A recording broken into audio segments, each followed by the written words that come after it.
சிறைவாசிகளினுடைய விடுதலையை கோரி நடந்து கொண்டிருக்கிற இந்த உணர்வு எழுச்சியான பொதுக்கூட்டத்திலே கலந்து கொண்டிருக்கிற என் உயிரோடும் உணர்வோடும் கலந்து வாழ்கிற என் அன்பு உறவுகள் அனைவருக்கும் வணக்கம்.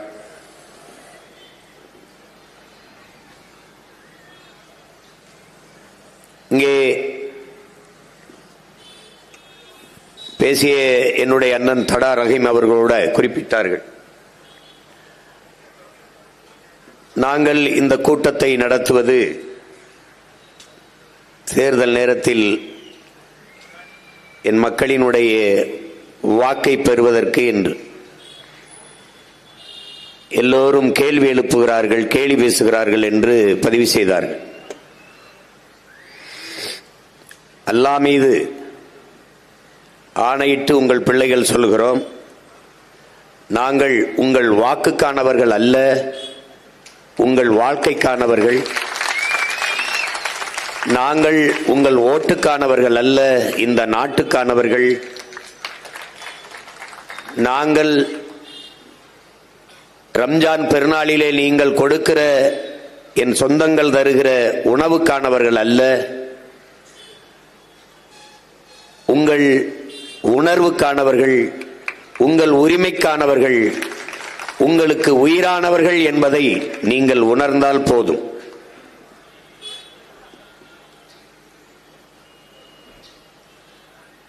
இது எப்பவோ நடந்திருக்க வேண்டிய ஒரு கூட்டம். தொடர்ச்சியாக இஸ்லாமிய சிறை கைதிகளின் சிறைவாசிகளுடைய விடுதலை வலியுறுத்தி பல கூட்டங்களை நடத்தினோம். அதிலே எண்ணற்ற நெருக்கடிகளை ஆட்சியாளர்கள் தந்தார்கள். அதிலே தொடர்ந்து ஒவ்வொரு மாவட்டமாக நடத்தி நெல்லையிலே பாளையங்கோட்டையில் அதை மேலப்பாளையத்திலே நடத்தப் போகும்போது அனுமதியை மறுத்தார்கள், தடை விதித்தார்கள். அதற்கு காரணம் சொன்னார்கள், RSSம் கூட்டத்திற்கு நேரம் கேட்கும் என்றார்கள். அவர்களுக்கும் கொடுங்கள், எங்களுக்கும் கொடுங்கள் என்று கூட நாங்கள் வாதிட்டோம். ஆனால் அது தொடர்ச்சியாக மறுத்து விட்டார்கள். அப்போது எங்களுடைய அழுத்தத்திற்காக போடப்பட்டதான் ஆதிநாதன் குழு என்பதை அறிவார்ந்த தமிழ் சமூக மக்கள் அறிவீர்கள். இப்போது இது என்றோ நடந்திருக்க வேண்டிய கூட்டம். மதுரையிலே நான் சென்று என் அண்ணன் தடா ரஹீம் அவர்களில் நாங்கள் எல்லாம் சேர்ந்து போய் அன்பிற்கினிய தம்பி போலீஸ் பக்ருதீன், பன்னா இஸ்மாயில் அவர்களுடைய குடும்பத்தினராம் சந்தித்தோம். அது ஆவணத்திலே வருகிறது. அங்கே கூட பெரிய கூட்டமாக போடலாம் என்று நினைத்தோம். ஆனால் திற என்ற இந்த ஆவணப்படத்தை நாங்களே பேசிக் கொண்டிருப்பது சரியாக இருக்காது. அதில் பாதிக்கப்பட்ட என் இன சொந்தங்கள், என் அன்பு தங்கைகள், எங்கள் உறவுகள் பேசினால்தான். ஏனால் உங்களுக்கு எங்கள் மொழி புரியவில்லை, அவர்களுக்கு கண்ணீரும் அந்த கதறலுமாவது உங்களுக்கு புரியுமா என்ற நோக்கில் தான் இந்த ஆவணப்படத்தை நான் எடுத்தோம்.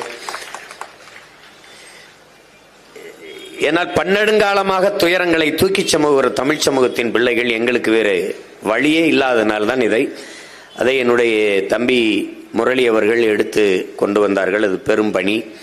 அதை குறுகிய காலத்தில் கொண்டு வர முடியவில்லை. அதற்காகத்தான் இன்னும் இது ஒரு அரை மணி நேரம் கூடுதலாக ஓடக்கூடிய இது ஒரு ஆவணம். அது பொதுக்கூட்டத்தில் இவ்வளவு நேரம் காட்ட முடியாது என்பது தெரிந்தும் பாருங்க, இப்ப எனக்கு பேச நேரம் இல்லை. ஆனால் எல்லாவற்றையும் இந்த ஆவணப்படம் உங்களுக்கு உணர்த்தி விட்டது. நான் தினம் பேசுகிற ஒரு மகன்தான். இந்த ஆவணப்படத்தை ஒரு திரையிட்டு காட்டி ஒரு பெரிய வெளியீடாக வைத்து அறிவார்ந்த தமிழ் சமூகத்திற்கு நம் இன சொந்தங்கள் படுகிற துயரத்தை கொண்டு போய் சேர்க்க வேண்டும் என்பது என்னுடைய விருப்பம். ஈழத்தில் என்ன நடந்தது என்பது, லட்சக்கணக்கான நமது இன மக்கள் செத்து மடிந்த போதும் என்ன நடந்தது என்பதை தெரியாத ஒரு கூட்டமாக இருந்தீர்கள். இப்போது நம்மிடையே ரத்தமும் சதையுமாக நம் இன சொந்தங்கள் படுகிற துயரம், கவலை, கண்ணீர் எதுவும் அறியாமல் இன்றும் நகர்ந்து போய்கொண்டுதான் இருக்கிறோம். ஆனால் என் அன்பு சொந்தங்களை ஒன்றை மட்டும் உறுதியாக சொல்கிறேன், இதையெல்லாம் செய்வது நீங்கள் என்னோடு நிற்பீர்கள் என்பதற்காக அல்ல, நாங்கள் உங்களோடு நிற்கிறோம் என்பதை சொல்வதற்காகத்தான் இந்த கூட்டம். நீங்கள் வாக்கை போடுங்கள், போடாது போங்கள், அதை பற்றி எனக்கு கவலை இல்லை. ஆனால் என் பிறவி கடமையை நான் செய்கிறேன், நாங்கள் செய்கிறோம். எனக்கு முன்பு செய்தார்களா? செய்தார்கள், எண்ணற்ற பேர் செய்தார்கள். அதில் ஒருவன்தான் எங்களை போன்ற பிள்ளைகளால் போற்றப்படுகிற புனித போராளி எங்கள் உயிர் அண்ணன் பழனி பாபா அவர். இஸ்லாத்தை ஏற்றுக்கொண்டிருக்கிற என் உயிர் சொந்தங்களுக்கு அவனை போல ஒரு தலைவன் இனி பிறக்கப் போவதும் இல்லை, பிறந்ததும் இல்லை. இந்த சமூகத்திற்காக தொண்டாற்றுவதற்காகவே திருமணம் செய்து கொள்ளாது, தன்னுடைய சொத்துக்களை எல்லாம் 3000-4000 ஏக்கர் தோட்டம், எல்லா சொத்துக்களையும் எல்லா வருவாயும் தன் சமூக மக்களுக்காக செலவிட்டவன். இன்றைக்கு உசிலம்பட்டியிலே என் தாத்தா முத்துராமலிங்க தேவர் பேரிலே ஒரு கல்லூரி இருக்கிறது என்றால் அதற்கு அடிகோலிட்டவன் அவன். 22 வயதிலே சொந்த சொத்தை வித்துக் கொண்டு வந்து 5 லட்சம் முன்பணம் கொடுத்து தொடங்கினான் என் தாத்தா மூக்கைய தேவர் கையாலே. அவருக்கு பழனி பாபா என்று பெயர் வைத்தவன் எங்கள் தாத்தா மூக்கைய தேவர். பாபா பாபா என்று அழைத்து பழனியிலே பிறந்ததால் பழனி பாபா என்று செல்லமாக அழைத்தது அவர்தான். அதுதான் இன்று தமிழ் கூறும் நல்லுலக என் சொந்தங்களால் எல்லோராலும் அன்பாக அழைக்கப்படுவது அந்த பெயர் தான். அப்படிப்பட்ட ஒரு மனிதன், இன்னொரு மகன் இந்த தமிழ் சமூகத்துக்கு இனி கிடைக்க போறது இல்லை. மதவாதத்திற்கு எதிராக நாங்கள் என்று பேசிக் கொண்டிருக்கிற இந்த ஆட்சியாளர்கள் அந்த மதவாதத்திற்கு எதிராக போராடி போராடி அதே மதவாத சக்திகளால் கொல்லப்பட்ட ஒரு புனிதனுக்கு ஒரு வணக்கம் செலுத்தியதில்லை இதுவரை.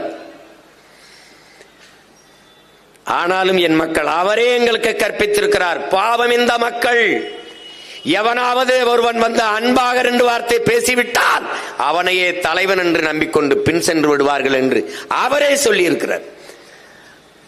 அதனால் என் மக்களுக்கு நாங்கள் செய்ய வேண்டிய கடமையை சரியாக செய்கிறோம். ஏனென்றால் ஓசோ சொல்கிறான், ஒவ்வொரு நாளையும் நீ அறுவடைக்கான நாளாக கருதாதே, விதைப்பதற்காக நாளாக கருது என்று. நாங்கள் விதைத்துக் கொண்டே செல்கிறோம்.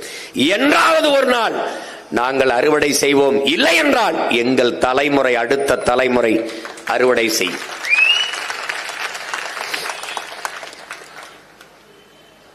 அறிவார்ந்த தமிழ் சமூக மக்களே, என்னரும் பெற்றோர்களே, என் உயிரினும் இனிய உடன் பிறந்தார்களே, இங்கே தமிழர்கள் என்றாலே ஒரு கொடுமையானவர்கள், பயங்கரவாதிகள், தீவிரவாதிகள் என்ற பார்க்கிற போக்கு இங்கே இருக்கிறது. இப்ப என்னுடைய கடவுச்சீட்டு 14 ஆண்டுகளாக ஏன் முடக்கி வைக்கப்பட்டிருக்கிறது? நீதிமன்றம் கொடு என்று சொன்ன பிறகும் ஏன் இந்த அரசு கொடுக்க மறுக்கிறது? காரணம் என்ன? நாங்கள் தமிழர்கள், நான் தமிழன்.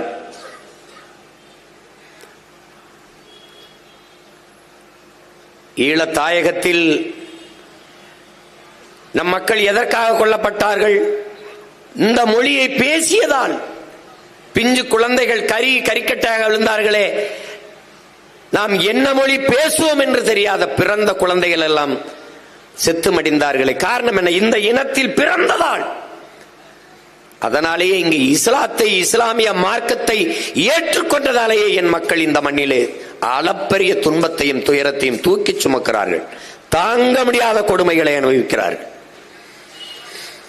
இன்னொரு நிலையத்திலே தமிழன் என்றால் ஒரு சோதனை, இஸ்லாமியன் என்றால் ஒரு சோதனை. இதை அனுபவித்து பார்த்தவர்களுக்குத்தான் தெரியும். நான் அனுபவித்தவன் என்கிற முறையில் சொல்லுகிறேன்.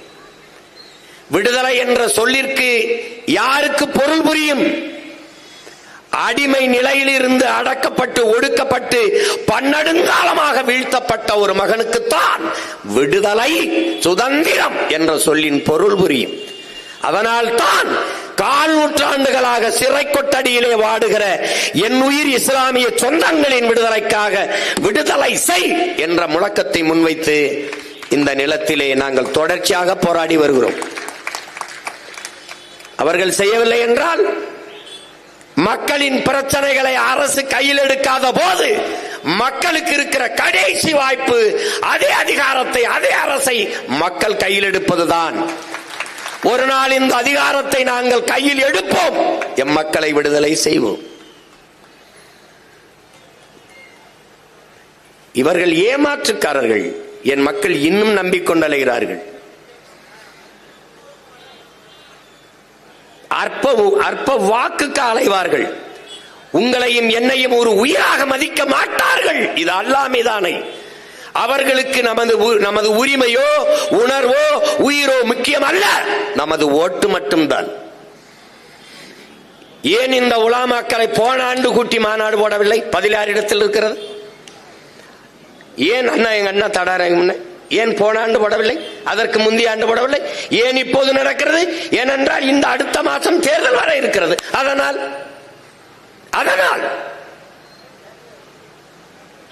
போன ஆண்டு பொங்கலுக்கு ஏன் 1000 ரூபாய் கொடுக்கவில்லை? இப்போது 3000 ஏன் கொடுக்கிறார்கள்? அடுத்த மாதம் தேர்தல்.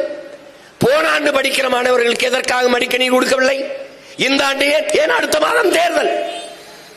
இவர்கள் கட்சி அரசியல், தேர்தல் அரசியல் செய்வார்கள். உங்கள் பிள்ளைகள் நாங்கள் மட்டும்தான் மக்களுக்கான அரசியல், மக்கள் அரசியல் செய்வோம்.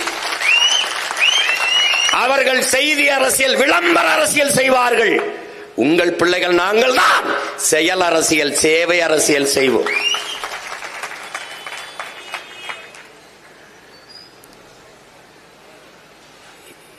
எல்லா துன்ப துயரங்களில் இருந்து நாம் விடுபட முடியும். அதற்கான வலிமை நம்மிடத்தில் இருக்கிறது. ஆனால் அறிவார்ந்த என் தமிழ் சமூக மக்கள், என்னிலும் இளைய என் தம்பி தங்கைகள் புரிந்து கொள்ள வேண்டும்.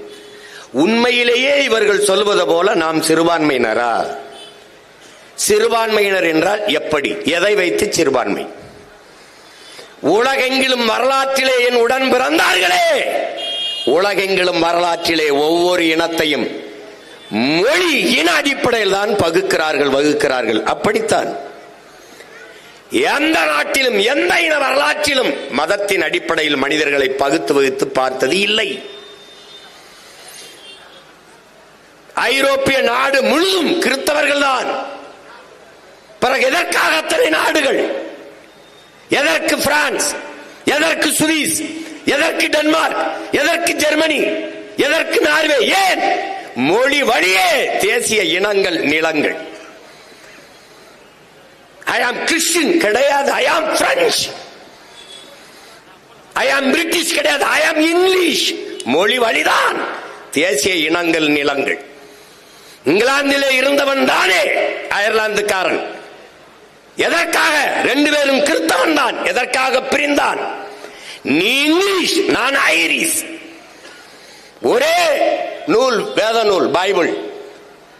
இறைமகன் இயேசு ஏற்றுக்கொண்டவன் தானே. பிறகு எதற்காக நாடு? எதற்காக இன்னைக்கு ஸ்காட்லாந்து தனிநாடு கேட்கிறான்? நீ இங்கிலீஷ், நான் ஸ்காட்லாந்து. இந்தியாவில் இருந்து பாகிஸ்தான் பிரிந்ததை ஏன்? மார்க்கம், இஸ்லாம், அதற்கு தனி நாடு. அதுவும் கூட முகமது அலி ஜின்னா கேட்டிருக்க மாட்டார். நாட்டு விடுதலைக்காக எல்லோரும் இணைந்து போராடி கொண்டிருக்கிற போது, மதம், சாதி, மொழி பாகுபாடின்றி இந்தியர்கள் என்று போராடி கொண்டிருக்கும் போது, பொது மேடையிலே ஒரு முறைக்கு 2 முறை காந்தியடிகள் அவர்கள் ஜின்னா அவர்களை பார்த்து, இந்த நம்மோடு சிறுபான்மை மக்களின் தலைவர் ஜின்னாவும் இருக்கிறார் என்று சொல்லிவிட்டார். அந்த இடத்தில் நாம் எந்த பாகுபாடும் இல்லாது போராடி கொண்டிருக்கிறோம். இவன் 2 முறை நம்மை சிறுபான்மை மக்களின் தலைவர் என்று சொல்லிவிட்டாரே என்று அன்னைக்குத்தான் ஜின்னா சிந்திக்க தொடங்கினார். வெள்ளைக்காரன் ஆட்சி, அந்நியன் ஆட்சியில் இருக்கும் போதே இங்கே மத கலவரம், இந்து இஸ்லாம். அடுத்தவன் ஆட்சியிலேயே நம்மை அடிக்கிறான். அப்ப இவரிடத்திலே அதிகாரம் போனால் நம் மக்கள் பாதுகாப்பாக வாழ்வது கடினம் என்ற முடிவெடுத்த செப்பரேட் பாகிஸ்தான் என்ற முடிவில் உறுதியாக இருந்தால் முகமது அலி ஜின்னா 46 அடைய வேண்டிய விடுதலை ஜின்னாவால் தான் ஓராண்டு தாமதமாச்சு. யார் போய் பேச போனாலும் மவுண்ட் பேட்டன் ஜின்னாவை சமாதானப்படுத்தி, ஜின்னாவை கன்வின்ஸ் பண்ணிட்டு வா, ஜின்னாவை சரி பண்ணிட்டு வா, அவர் தனி பாகிஸ்தான், அதை தவிர வேற தீர்வில்லை என்று உறுதியாக இருந்ததால் ஒரு நாள் முன்னாடி பாகிஸ்தான் விடுதலை அடைந்து போனது. அங்கே போன பிறகு ஒரே மார்க்கம், ஒரே இறை, ஏக இறைவன் அல்லாஹ், ஒரே நூல், நபிகளின் மொழி குரான், ஒரே வழி, நபிகளின் வழி. பிறகு எதற்கு பங்களாதேஷ்? ஜின்னா சொல்கிறார் உருது ஆட்சி மொழி என்றார். டாக்கா பல்கலைக்கழகத்திலே படித்துக் கொண்டிருந்த மாணவர்கள், முஜிபுர் ரஹ்மானும் அவருடைய நண்பர்களும் என் தாய்மொழி வங்க மொழி என்னானது என்றான். கலவரம். ஒரே மார்க்கம், ஒரே இறை, ஒரே வழி, நபிகளின் மொழி வழி. ஆனால் நீ உருது, நான் வங்காளி. இதாண்டா நான் இஸ்லாத்தை ஏற்றிருக்கிறேன். அவன் அரேபியன், அவன் உருது, அவன் வங்காளி, அவன் மலையாளி, அவன் தெலுங்கன், அவன் குஜராத்தி, அவன் பீகாரி, நான் தமிழன். தாண்டா கோட்பாடு. உலகெங்கிலும் எனக்கும் உனக்கும் இல்ல, உலகெங்கிலும் வரலாற்றின் வழி இதுதான். இந்தியா இத்தனை மாநிலங்கள் பிரிக்கப்பட்டிருக்கிறது, 29 மாநிலம். எந்த மாநிலம் சாதிக்காக மதத்துக்காக பிரிக்கப்பட்டது? என் உடன் பிறந்தார்களே, மொழி வழியே தேசிய இனங்கள், நிலங்கள். நாங்கள் தமிழர்கள், தமிழ்நாடு.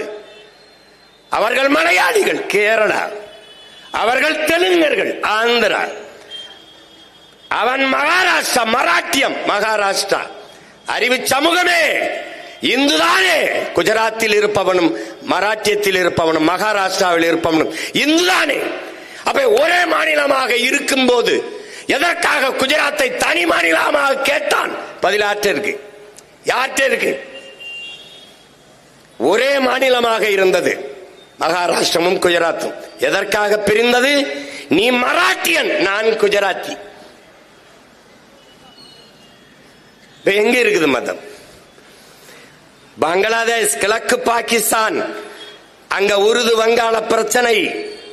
போராடுகிறவன் கிழக்கு பாகிஸ்தான்ல இருந்து போராடுபவன் யார்? வங்காளி. போராடுகிறவன் மார்க்கம் எது? இஸ்லாம். அன்னைக்கு மேற்கு வங்கம், அதே வங்க மொழியை தாய்மொழியாக கொண்டவன் ஒரு மாநிலம். அந்த மாநிலத்தின் முதலமைச்சர் யார்? காங்கிரஸ் கட்சியின் முதலமைச்சர் சித்தார்த்த சங்கரேங்கிற முதலமைச்சர். அன்னைக்கு பிரதமர் யார்? இந்திரா காந்தி. அங்கே போராடி கலவரத்தில் சிக்கி சாபவன் யார்? இஸ்லாமியன். இங்கே ஆட்சியில் இருப்பவன் யார்? இந்து. மேற்கு வங்கத்திலே சித்தார்த்த சங்கரே சொன்னதென்ன? எழுந்து சொன்னார், கிழக்கு பாகிஸ்தானிலே என் இன மக்களை பாகிஸ்தானியர்கள் கொள்கிறார்கள். நீங்கள் ராணுவத்தை அனுப்பி, டியர் மேடம் இந்திரா காந்தி, நீங்கள் ராணுவத்தை அனுப்பி காப்பாற்றவில்லை என்றால் என் காவல்துறை அனுப்பி நான் காப்பாற்றுவேன் என்ற அழைப்பு, அந்த அறைகோல் விடுத்த பிறகு அம்மையார் இந்திரா காந்தி ராணுவத்தை அனுப்பி சண்டையிட்டு கிழக்கு பாகிஸ்தானை பிரித்து அவர்கள் தாய் மொழியிலேயே பங்களாதேசம் என்று நாடை கட்டினார். அப்ப இங்க இருந்தவன் என்ன பார்க்கிறான்? அவன் இஸ்லாம், நாம் இந்து. செத்தால் நமக்கன் என்று நினைக்கவில்லை. அடிபட்டவன் என் இனத்தான் என்று எண்ணினான். அப்படித்தான் சிறையில் இருப்பவன் சீமான் இனத்தான். அதனால இங்க நிற்கிறான்.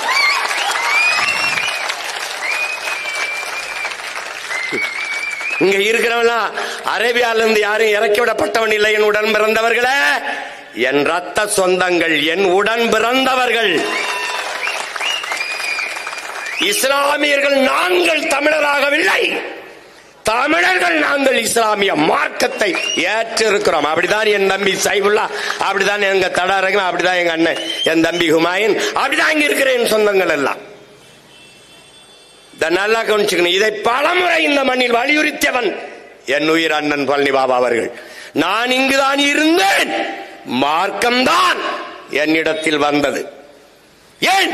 இஸ்லாம் not a religion, it's a revolution. ஏன் ரெவல்யூஷன்? எங்க இருக்கிற சாதி அடக்குமுறை, தீண்டாமை, வன்கொடுமை, கொடைகளை எல்லாம் எதிராக வந்த புரட்சி. எல்லா சமயங்களிலும் ஏற்றதாழ்வு இருக்கிறது, சாதி இருக்கிறது. ஆனால் இஸ்லாத்தில் சாதி இல்லை, மார்க்கம் மட்டும்தான். இஸ்லாம் இஸ்லாம் தான். கிறிஸ்தவத்திலே நாடார் கிறிஸ்தவர், உடையார் கிறிஸ்தவர், முதலியார் கிறிஸ்தவர், பிள்ளை கிறிஸ்தவர், ஆதித்தமிழர் கிறிஸ்தவர், வன்னிய கிறிஸ்தவர், எல்லா கிறிஸ்தவர் இருப்பான். இஸ்லாத்தில் இஸ்லாத்தான் இருப்பான், இஸ்லாமிய மட்டும்தான் இருப்பான். அதனால என்ன? இஸ்லாம் not a religion, it's a revolution. புரட்சி அது ஒரு மார்க்கம் மட்டுமல்ல, அது தூய வழி, புனிதமான வழி. அதனால் என் மக்கள் ஏற்றார். எங்கிருந்த வேற்று கிரகத்திலிருந்து இறக்கிவிடப்பட்டவர்கள் அல்ல, என் இன சொந்தங்கள். என்னடா சிறுபான்மை பெரும்பான்மை? சிறுபான்மை மக்களின் பாதுகாவலர் யார்? ஆக சிறுபான்மை. சிறுபான்மை. நாங்கள் தமிழர்கள் ஒரு தேசிய இனத்தின் மக்கள். உலகெங்கும் 13 கோடி எண்ணிக்கையில் கொண்டு 130 நாடுகளில் பரவி வாழக்கூடிய பேரின மக்கள் நாங்கள். இஸ்லாத்தை ஏற்று இருக்கிறோம். அதனால சின்னதாயிருமா? என்னடா உங்க கோட்பாடு, உங்க பகுப்பு, உங்க வகுப்பு? இந்த பேசிட்டு இறங்கினான்ல என் தம்பி அபுபக்கர், என் தம்பி, நான் தான் அவனுக்கு திருமணம் பண்ணி வச்சேன். என் தம்பி மணந்து இருக்கிறது நீங்க சொல்றதுபடி இந்து பெண். அவன் அந்த நிக்கா முடிக்கிறதுக்கு ஒரு நொடி வரைக்கும் அவ இந்து பெரும்பான்மை. என் தம்பியை மணந்து அவன் நிக்கா முடிச்ச அடுத்த நொடியில சிறுபான்மை. நான் எந்த செருப்பு வச்சுறா அவங்களை அடிக்கிறது? எந்த செருப்பு வச்சு அடிக்கிறது உங்களை? வெறுஞ்செருப்பு பத்தாது அவங்களுக்கு, விளக்க மாதிரியும் சேர்த்து தான் அடிக்கணும். அயோக்கிய நாய்களா இப்படியே பயங்காட்டி யாரா சிறுபான்மை? என் அன்பு சகோதரன் ஏஆர் ரஹ்மான் இன்னைக்கு சிறுபான்மை நீ சொல்ற. என் அன்பு தம்பி என் ரஹ்மானுடைய சொந்த அக்கா மகன் என் தம்பி ஜிவி பிரகாஷ் இந்துங்கிற. ஏண்டா தாய் மாமன் சிறுபான்மை, மருமகன் பெரும்பான்மையாடா. எங்க அப்பா இளையராஜா உங்களுக்கு தெரியும் இந்து, சரி இந்து. என் தம்பி யுவன் இப்ப அவன் இஸ்லாத்தை ஏற்றுட்டான். எங்க அப்பா பெரும்பான்மை, என் தம்பி யுவன் சிறுபான்மையாடா. ஏண்டா உங்களுக்கு மூளைன்னு ஒண்ணு இருக்கா இல்லையாடா? மதத்தை வைத்து எந்த மானுட உலகம் மதிப்பிடுது இந்த பயல்களா? வெறி வருதா இல்லையா? இதுல வந்து நாங்கள் தான் சிறுபான்மை மக்களின் பாதுகாவலர்கள். சிறுபான்மை மக்களின் பாதுகாப்பு, கிறிஸ்தவ இஸ்லாமிய மக்களின் பாதுகாப்பு, சிறுபான்மை மக்களின் பாதுகாப்பு. அந்த இடத்துல என்ன வைக்கணும்டா உனக்கு ஒரு ஆப்பு. இங்க வாடா டேய். சிறுபான்மை மக்களின் பாதுகாப்பு என்ற சொல்லுகிற இடத்தில் அந்த சொல்லிலே ஒரு மிக கொடிய அச்சுறுத்தலை சொல்லுகிறான். சிறுபான்மை மக்களின் பாதுகாப்பு, சிறுபான்மை மக்களின் பாதுகாப்பு. என்னமோ எங்க அண்ணன் தடரையும் சொன்ன மாதிரி ஒரு பாதுகாப்பற்ற சூழலில் எங்களை நீ வாழ வச்சிருக்கியா? அப்ப இந்த நாட்டில் சிறுபான்மை மக்களை எப்படி பாதுகாப்பா கொஞ்சம் சொல்லு. ஸ்பெஷல் போர்ஸ் போடுவியா எங்களுக்கு? இல்ல வீட்டுக்கு 2 வாட்ச்மேன் வைப்பியா? இல்ல நீயே வந்து நிப்பியா? எப்படி பாதுகாப்பா சொல்லு. என்ன பாதுகாப்பு எப்படி சொல்லு? சிறுபான்மை மக்களின் பாதுகாப்பு என்பது என்ன? எப்படி? இப்ப என் தம்பி தங்கச்சி எல்லாம் போகும்போது கூட 2 போலீஸ் கூடவே அனுப்பியா? சிறுபான்மை மக்கள் பாதுகாப்பு பைத்தியம். ஒட்டுமொத்த நாட்டு மக்களின் நாட்டு பாதுகாப்பு, ஒட்டுமொத்த நாட்டு மக்களின் பாதுகாப்பு தான் இங்க இருக்கிற கிறிஸ்தவர், இஸ்லாமியர், இந்து, சீக்கியர், பௌத்தர் எல்லாருக்குமான பாதுகாப்பு. அதுல என்ன தனியா சிறுபான்மை மக்களின் பாதுகாப்பு, சிறுபான்மை மக்களின் அந்த சொல்லிலே நீ அச்சுறுத்துகிறாய். ஏதோ பிரச்சனை இருக்கு போல இருக்கு, ஏதோ ஆபத்து இருக்கு போல இருக்குன்னு. தம்பி, நீ சிறுபான்மை மக்களின் பாதுகாப்பு இல்ல, இங்க இருக்கிற கிறிஸ்தவ இஸ்லாமிய மக்கள் தான் தொடர்ச்சியாக உனக்கு வாக்கு செலுத்தி பாதுகாத்து வச்சிருக்கான். இவர் 3 விழுக்காடு கொடுப்பாரு, 3.5. இப்ப 5 விழுக்காடு. நீ உட்கார்ந்து இருக்கிற இடம் யாருது? எங்களுக்கு இடஒதுக்கீடு அப்புறம் கொடு. நீங்க இருக்கிற இடத்தை கொடுத்தது யாரு உங்களுக்கு? அது யாரு? அது என் ஆத்தால அப்பனும் கொடுத்தது. நீ உட்கார்ந்து இருக்கிற இடம். சும்மா போற போக்குல 3 கொடுக்கறது. ஏன் போன ஆண்டு கொடுக்கறது இந்த 5? அதுக்கு முந்தின ஆண்டு இப்பதான் இறங்கியிருக்கானா இஸ்லாமியம் புறான் வேற கிரகத்தில் இருந்து. ஏய், இது ஒண்ணுக்காவது அல்லா மேல ஆணையா சொல்றா, உங்களை ஒழிப்பேன்டா, நான் உங்களை ஒழிப்பேன். இது ஒண்ணுக்காவது ஒழிப்பேன் நான். இந்த காலங்காலமா என் மக்களை வஞ்சித்து ஏமாத்தி, இந்த பயங்காட்டி இந்த வாக்கை பறிச்சு வசதியா கொளுத்து இந்த அதிகாரத்தில் இருந்து எங்களை வஞ்சித்து வீழ்த்தாவாரா, இதுக்காவது உங்களை ஒழிப்பேன். இதே வேலை ஒரு பயங்காட்டுறது. அருமை பெருமக்களே, உண்மையிலேயே நீங்கள் மான தமிழ் மக்கள், வீர தமிழ் மக்கள். நான் ஒண்ணு உங்களுக்கு சொல்லுவேன். பழனி பாபா என்கிறவன் நம்ம உடன் பிறந்தவன், ஒரு வீர மறவன் நம்மில் தோன்றிருக்காங்கிறது உண்மை. நான் உங்களுக்கு சொல்றேன். திமுக தான் இஸ்லாமிய கிறிஸ்தவ மக்களுக்கு பாதுகாப்புனா, அப்ப அல்லாஹ் நமக்கு பாதுகாப்பு இல்லையா? அப்ப இயேசு நமக்கு பாதுகாப்பு இல்லையா? இந்த கருணாநிதியும் அவர் மகனும் இந்த உதயநிதி தம்பியும் தான் உங்களுக்கு பாதுகாப்பா? அப்ப அல்லாஹ் பாதுகாக்க மாட்டாப்ல, அவர் பாதுகாக்க மாட்டாரு. உலகத்தையே பாதுகாக்கிற அல்லாஹ் உங்களை பாதுகாக்க மாட்டாரு. இவங்க தான் பாதுகாக்கணும். அப்படிதானே? சொல்லுங்க. எப்படி? நீ நடக்கும்போது உன் முன் நடக்கிறேன் என்று இயேசு சொன்னது பொய். எப்ப உங்களுக்கு முன்னாடி இயேசு போகல, ஸ்டாலின் தான் போறாப்ல. எப்படி எப்படி எடுத்துக்கிறது? எப்படி எடுத்துக்கிறது பாருங்க. ஐய, நான் உங்கள்கிட்ட சொல்லுவேன், எனக்கு நீங்க தயவு செய்து ஓட்டு போட்டுறாதீங்க. உங்களை கெஞ்சி கேட்கிறேன், போட்டுறாதீங்க. எவன் நான் வீர மகன், வீர தமிழன், நான் போர் மரபினன். சார்லஸ் டார்வின் சொல்றான், சர்வைவல் ஆஃப் ஃபிட்டஸ்ட், தகுதி உள்ளவை தப்பி பிழைக்கும்ங்கிறான். தன்னை தற்காத்துக் கொள்ளக்கூட முடியாதவன் வாழ்வதில் அர்த்தம் இல்லைங்கிறான். நாங்கள் வீரர்கள், எங்களை நாங்கள் காத்துக்கொள்ள முடியும். இது என் நாடு, என் நிலம், என் மண், என் உரிமை என்று எண்ணுகிறவன் எவனோ, நாங்கள் தமிழர்கள், அதிலும் வீரர்கள், மானத்திற்காக உயிரை விட்ட மறவர்கள் என்று எண்ணுகிறவன் எவனோ, வீர பரம்பரையில் நான் வந்தவன் என்று நிமிர்கிறவன் எவனோ, அவன் எனக்கு ஓட்டு போட்டா போதும். அங்க வந்து ஐயோ அது திமுக தான் எங்களை பாதுகாக்கும், அது ஐயா ஸ்டாலின், தம்பி உதயநிதி, அவங்க தான் எங்களை காப்பாற்றணும்னு நினைக்கிற கோழைகள் போட்டுறது, தயவு செய்து போட்டுறது. ஒருத்தன் சொல்ல முடியுதா இந்த நாட்டில் வராது, பிஜேபி வளராது, வளர விட மாட்டோம் என்று சொல்ல முடியுதா? ஐயா ஸ்டாலின் எல்லாம் வந்துருவான். ஒரு வாயில் காவலன் போடுற, நீ வாட்ச்மேன் போடுற,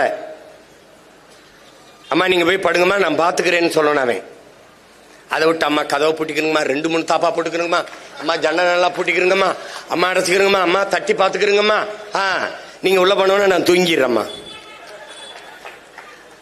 கோழைகளை போய் அதிகாரத்தில் உட்கார வச்சு காலங்காலமாக இப்படி ஏமாந்து கேவலம் இது. இன்னும் அவன் சொல்றதுக்கெல்லாம் நீ நம்பிக்கிட்டு இருக்க சிறுபான்மைன்னு. ஒரு தடவை கூப்பிட்டு எப்படி சிறுபான்மை? சரி நான் சிறுபான்மை இஸ்லாம், நான் சிறுபான்மை கிறிஸ்தவன், மதத்தின் பேரால் நான் சிறுபான்மை, நீ பெரும்பான்மை. எதன் பொருட்டு? எந்த அடிப்படையில் நீ பெரும்பான்மை? எந்த அடிப்படையில்? மதத்தின் அடிப்படையில். எந்த மதம்? இந்து மதம். அப்போது நீ மதவாதத்துக்கு எதிரானவன் என்று பேசியது எவ்வளவு பெரிய ஏமாற்று, எவ்வளவு பெரிய ஏமாற்று. இப்ப மதமாகத்தான் எங்களை பார்க்கிற, மனுஷனா கூட பார்க்கல. எப்படி கேவலம்.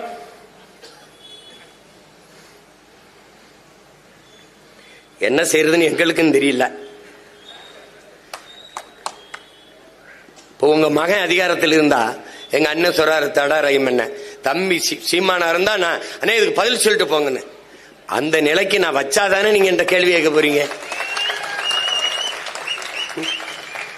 ஒரு வெரி ஃபைன் மார்னிங், ஒரு அதிகாலையில கதவை தர எல்லாம் வெளியில வா, எவன் கத்துறானோ எவன் போராடணும் அனுமதி கூட ஓரமா இருந்து போராடிட்டு போ. ஏன் விட்டா, எதுக்கு விட்டாங்க? 4 நூற்றாண்டாக சிறையில் வாடுகிறார்கள். என்னுடைய தம்பி பகருதீன், அவன் அந்த அபுதாயிர் சிறுநீரக 2ம் பழுதாகி போச்சு.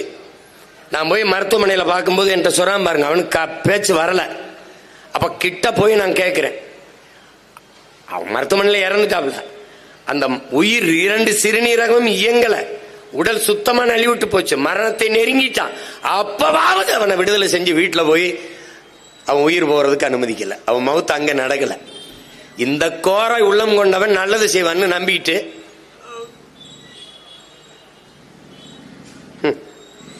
உச்ச நீதிமன்றம் எங்களுக்கு உடல் நலிவுற்றுச்சு, நீங்க முன்விடுப்பு கொடுங்க, எங்களுக்கு விடுதலை செய்யுங்கன்னா சரி அதை விடுதலை செய்யலாம்னு சொல்லும் போது, அரசுக்கு பரிந்துரைக்கும் போது, அரசு என் தம்பி சொன்ன மாதிரி பதில் மனு தாக்கல் பண்ணுது.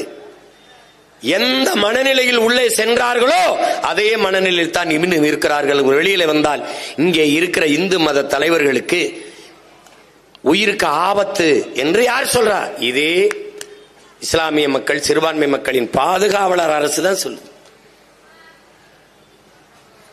அவர்கள் உங்களை பாதுகாப்பு என்று சொன்னது சிறைக்குள் வைத்து 4 நூற்றாண்டாக பத்திரமா பாதுகாக்கிறோம்.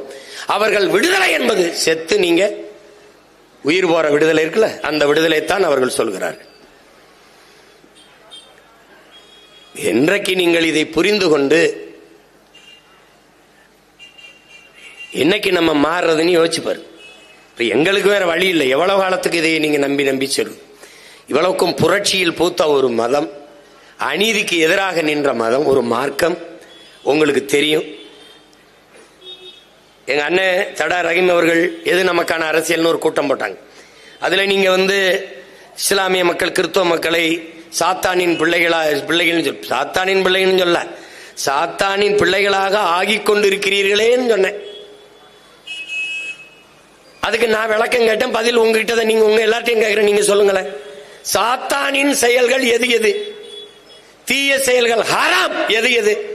பைபிளில் சாத்தானின் செயல்கள் என்று எது இருக்குது? சாத்தானின் செயல்கள் தீய செயல்கள் என்று எது குர்ஆன்ல இருக்கு? அதை எல்லாம் இந்த கட்சிகள் ஆட்சிகள் செய்யுதா இல்லையா? அதான் என் கேள்வி. இருக்குதா இல்லையா? மதுக்கடையை திறந்து வச்சு பல லட்சக்கணக்கான பெண்களின் வாழ்க்கையை, தாலி அறுத்து வாழ்க்கையை, பல கோடிக்கணக்கான பல லட்சக்கணக்கான உயிர்களை பறிப்பது ஹராமா இல்லையா? சாத்தானின் செயலையா இல்லையா? சொல்லுங்க. ஹீரா மலையில் இருந்து தானே நபிகள் இறையருள் பெற்றார். அந்த மலையை வெட்டி கல்குவாரின் கொண்டு போறார். லட்சம் 1000 பிரசங்கங்களை, மலை பிரசங்கங்களை செஞ்சார் இறைமகன் இயேசு. அந்த மலையை வெட்டி கொண்டு போறான். குன்றிருக்கும் இடமெல்லாம் குமரன் இருக்கும் இடம்னா அந்த மலையை தான் குவாரி மலை மணல்னு நொறுக்கி கொண்டு போறான். ஏன் நீங்க கேட்கல? அது சாத்தானின் செயல் இல்லை. மணலை அள்ளி விற்பது, மலையை நொறுக்கி விற்பது, காடுகளை வெட்டி அழிப்பது, நீரை உறிஞ்சி விற்பது. ஒரு நீர் மனித உயிர்களுக்கு மட்டுமானதா? உலக உயிர்களுக்கு இல்லையா? காக்கைக்கு இல்லையா? கொக்குக்கு இல்லையா? குருவிக்கு இல்லையா? புல்லுக்கு இல்லையா? பூண்டுக்கு இல்லையா? எல்லாவற்றுக்குமான அந்த உயிர் பாலை உறிஞ்சி விற்கிறானே, இதை அனுமதிக்கிறானே, இது ஹராமா இல்லையா? சாராயம் குடிச்சு செத்தவனுக்கு 10 லட்சம் கொடுக்கிற அரசு, இது ஹராமா இல்லையா? நாட்டு பாதுகாப்புக்கு செத்து வந்த ராணுவ வீரனை பார்க்கவே போகலையே அரசு, இது குற்றமா இல்லையா? பிள்ளைகள் படிக்கிற பள்ளிக்கூடத்தை கட்ட துப்புள்ளாத அரசு 100 கோடிக்கு சமாதி கட்டி புதகுழிய கட்டி குளிரூட்டி போட்டிருக்க, இது ஹராமா இல்லையா? என் மக்கள் ஆக்கிரமித்தாவிட்டார்கள் என்று புதுக்கோட்டையில அறந்தாங்கியிலே வீட்டை இடிக்குதே, 500 வீட்டை. அதிராம்பட்டினத்திலே இடிக்குதே. அப்ப உலக புகழ்பெற்ற 2வது கடற்கரையை ஆக்கிரமிச்சு சமாதி கட்டியிருக்கே, இது கடற்கரை ஆக்கிரமிப்பு இல்லையா? அதை அவன் இடிப்பான், இவன் இடிப்பான், வருவான் இடிப்பான். இது ஆக்கிரமிப்பு இல்லையா? இது ஹராம் இல்லையா? ஊழல் லஞ்சத்தில் ஊறி திளைக்கிறார்களே, ஊழல் லஞ்சம் பெறுபவனின் மீது இறைவனின் சாபம் உண்டாவதாக என்று நபிகள் சபிக்கிறார்களே. நீங்கள் ஊழல் லஞ்சம் செய்கிறீர்கள் என்று சொல்லவில்லை, ஆனால் செய்கிறவர்களுக்கு துணை நிற்கிறீர்களே, அந்த சாபம் உங்களுக்கு படருமா இல்லையா? வருமா இல்லையா? இவர்கள் ஊழல் லஞ்சம் ஊறி திளைக்கிறார்களா இல்லையா? திளைக்கிறார்களே அல்ல. கொலை கொள்ளை இந்த நாட்டில் தினந்தோறும் நடக்குதா இல்லையா? சகிக்க முடியாத ஹராம். இதை தொடர்ந்து செய்கிற அதிகாரத்திற்கு நீங்கள் வாக்கு செலுத்தி வலிமை கொடுத்தால் சாத்தானுக்கு செய்கிற சேவையா இல்லையா? இது எப்படி? இதுதான் அநீதியை கண்டு அச்சம் இல்லாம எதிர்க்கிறதா? வாக்குக்கு காசு கொடுக்கிற, ஓட்டுக்கு காசு கொடுக்கிற இடத்திலே ஊழல் லஞ்சத்திற்கான விதை ஊண்டப்படுகிறது என்பது நீங்கள் உணராததா? ஒரு தொகுதிக்கு 30 கோடி 20 கோடி முதலீடு செய்பவன் 300 கோடி சம்பாதித்துக் கொள்ளலாம் என்கிற முடிவில் இல்லையா? அது முதலீடா இல்லையா? ஒரு முதலீடு செய்கிற முதலாளி மக்களுக்கு சேவை செய்வானா? மக்களுக்கு சேவை செய்ய வேண்டும் என்ற என்ன இருக்குமா? லாப தேவை இருக்குமா? அறிவு சமூகம் சிந்திக்க வேண்டாமா? இதே சேப்பாக்கம் தொகுதியில வீட்டுக்கு வீடு டிஃபன் கேரியர், டிஃபன் பாக்ஸ் வருதா இல்லையா? ஹாட் பாக்ஸ் வருதா இல்லையா? எதுக்கு ஹாட் பாக்ஸ் இருக்கு? எதை போட்டு மூடுறது? எதை வச்சு மூடுறது? எதை வச்சு?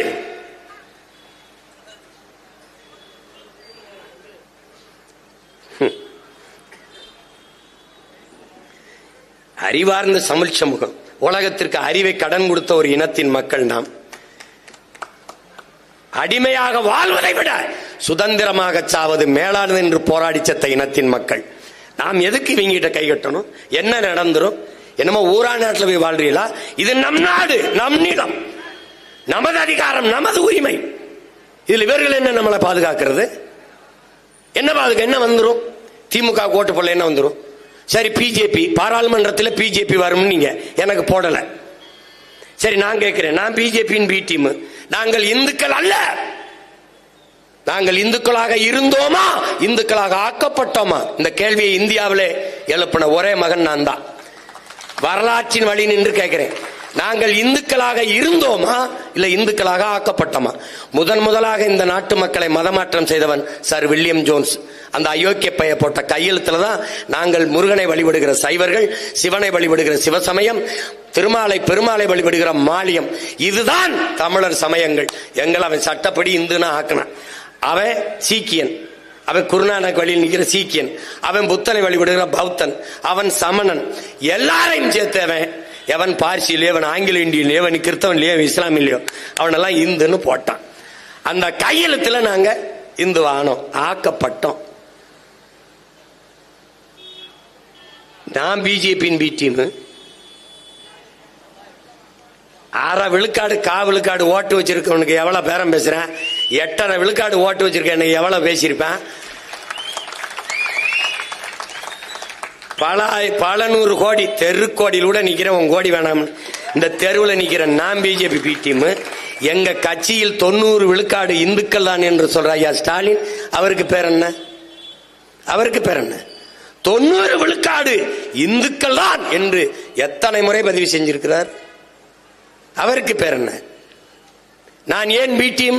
திமுக பிஜேபி ஏ டீம், அதனால நான் பி டீம்.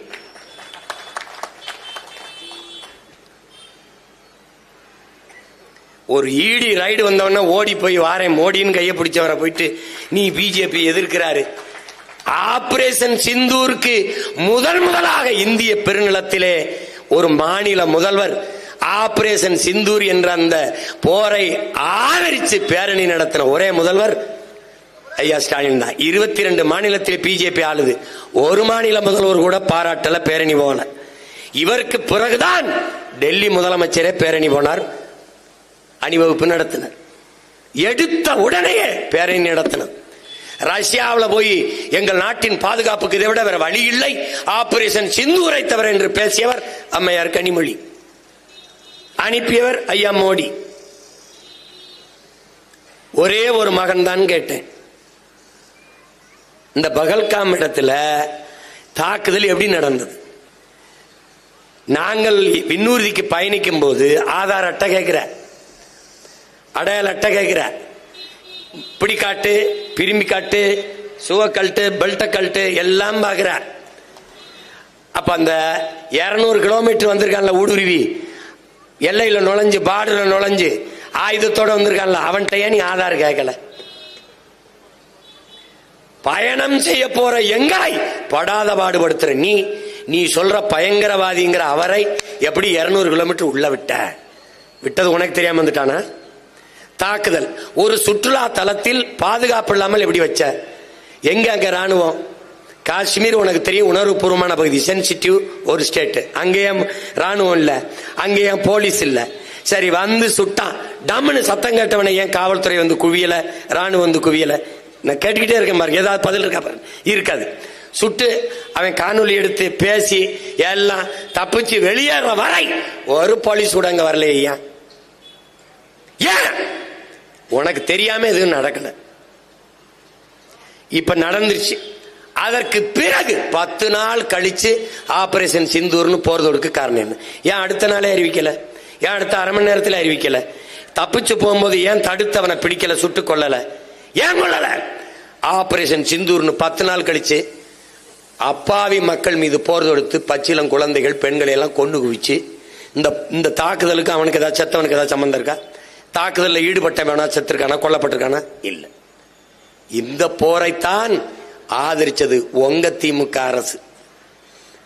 அப்ப சிந்து நதியை தடுக்கிறேன் என்று சொன்ன போது இந்திய பெருநிலத்திலே ஒரே ஒரு மகன் மட்டும்தான் எதிர்த்து பேசினேன். இந்த மகன் மட்டும்தான் பேசினேன். நதி என்பது மனிதர்களுக்கு மட்டுமானதல்ல, அது உலக உயிர்களின் உடைமையது, உலக உயிர்களின் பாய். என் தாயின் மார்பிலிருந்து எனக்கு பால், எனக்கு மட்டும். பூமி தாயின் மலை மார்பில் விருந்துகிற பால், அருவி பால், அது உலக உயிர்களுக்கு. அதை தடுக்க உலகத்தில் எந்த கொம்பனுக்கும் உரிமை கிடையாது. அதை ஏன் தடுக்கிற?